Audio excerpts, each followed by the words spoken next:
get down to it with your reality check. NFL players must stand during the National Anthem this season. Team owners decided on Wednesday, a reaction to fierce backlash against some who took a knee in symbolic oppression to the systematic oppression of people of color, including by police. NFL Commissioner Roger Goodell said during a news conference at the meeting in Atlanta that teams whose player and personnel do not stand and show respect for the flag and the anthem will be fined by the league. Let's break down this shocking, repugnant, and repulsive new development from the NFL. So before I get into my take on it, trust me, America, the conservatives out there, they are celebrating like it's 1999. And you don't have to look any further than to our vice president, who said via Twitter the following: "Today's decision by the NFL is a win for the fans, a win for POTUS, and a win for America. Americans can once again come together around what unites us: our flag, our military, and our national anthem. Thank you, NFL. Hashtag proud to stand." Mr. Vice President. Okay. I have to call, I have to get the information out, because you guys know I just want to go, ooh, but let me finish getting the information out and then I will respond. So here's how this works. Each team may develop its own work rules regarding players and personnel who do not comply with the policy, which could include fines. The new policy does give players the option to remain in the locker room during the playing of the national anthem if they do not wish to comply. With this change, the NFL Games Operation Manual will be revised to remove the requirement that all players be on the field for the anthem. Previously, there had not been a rule preventing players from protesting. Remember, the only reason why players now had to be on the field during the national anthem was because the NFL got googobs, millions of dollars, from the Pentagon to do this patriotic activity before a game. So the only reason why the NFL was engaging or changed the rule manual to force players to be out on the field for the national anthem was because they were getting paid by our government to do so. Now, this is before Trump. This was during the Obama era, but this is just a fact that I think it's important for the viewers at home to know. The move by owners stems from the silent protest that began in 2016 when then San Francisco 49er quarterback Colin Kaepernick kneeled during the anthem to draw attention to racial injustice taking place all across the country. At the meeting this week, there was one particular body that was absent, and that is where my anger starts about this decision. The NFL Players Association was not included in the meeting, so there was no worker, not one worker included in the meeting. So basically a whole bunch of millionaires and billionaires got in a room and told a majority people of color workforce what they can and cannot do. I'm going to leave that. I'm going to let that lie right there with you at home. You can figure the rest out. But here's what the NFLPA, or the NFL Players Association, said about this particular new ruling.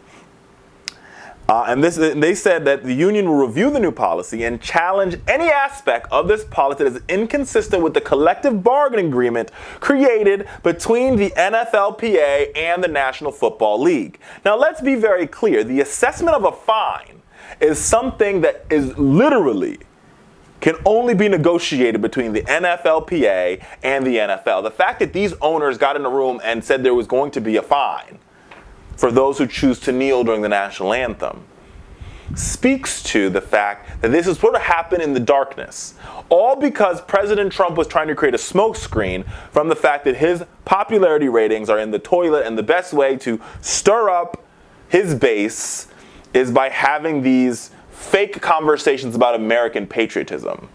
And when I say fake, it's because dissent is so patriotic. It's almost as patriotic as American pie, as apple pie rather. Just think about the dissent of our founding fathers when we created the United States of America. Think about the dissent of Nat Turner and Harriet Tubman and Frederick Douglass and the abolitionists in the 1860s when they were fighting to end slavery. Think about the dissent of John Lewis and Martin Luther King and Reverend Ralph Abernathy during the 1960s when we were trying to fight for civil rights. Think about the dissent of gay LGBTQ folks and Stonewall at the Stonewall Bar, the Stonewall Motel in New York. If they never dissented, LGBTQ people today would not have the rights that they currently have. Dissent is so a part of America. Dissent is woven into our fabric. And the fact now this president has created this fake argument around whether or not players should be allowed to kneel.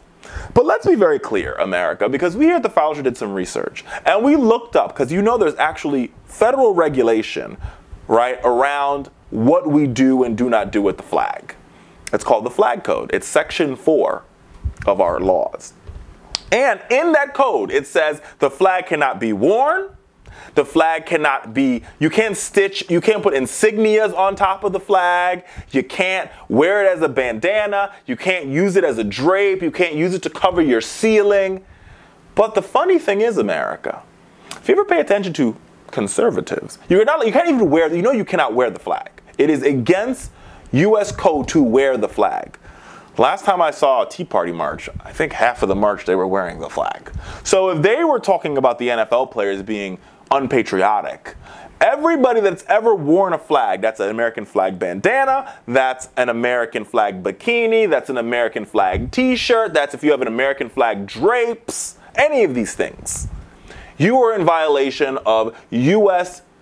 Section 4, I think it's Section 4, Part 8, D or C of our flag code. So before you go and criticize Colin Kaepernick and those brave players for standing up for racial oppression, remember that maybe you are in violation of a law you think they're in violation of. Additionally, the ideal of kneeling in this country and globally has always been a sign of reverence. Jesus kneeled at the Garden of Gethsemane. Anytime the coach is talking to his field of players, he says, everybody take a knee, which everybody's paying attention. The ideal of kneeling is about reverence, right? And let's remember that our flag is nothing. Our flag is a piece of fabric. It is literally a piece of fabric with 13 stripes and 50 stars that mean nothing without the United States Constitution and our Bill of Rights. And the first of those rights, not the second, not the third, not the 28th, not the 16th, the first. That means our founders believed that this was the most fundamental right of being an American. It was the most fundamental right when creating a new country. It was the right to have the freedom of speech, the freedom of expression, and the freedom of the press. What those brave players did last season was they used their freedom of speech and they used their freedom of expression to protest racial oppression.